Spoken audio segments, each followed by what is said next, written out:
नमस्कार। जय जगन्नाथ। आज हनुमान चालीसा संकल्पर द्वितीय दिन सकाल 4:30 बेले उठी किछि फूल तोली निजर नित्यकर्म और टिकी जग प्रणाम करिली। तापरे भगवान को पूजा अर्चना धूप दीप फूल भोग लगे पूजा अर्चना कली। सर्वदेवादेवी को पूजा अर्चना कली।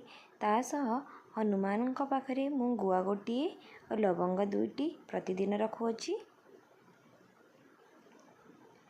11 थर हनुमान चालीसा पढ़ी सारिबा परे राम नाम 108 थर जप करिली।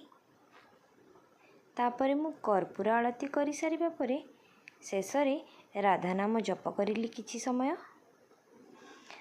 आज जेहेतु कार्तिक पूर्णिमा वृंदावनी सामने मुरुज पकई पूजा अर्चना करिली।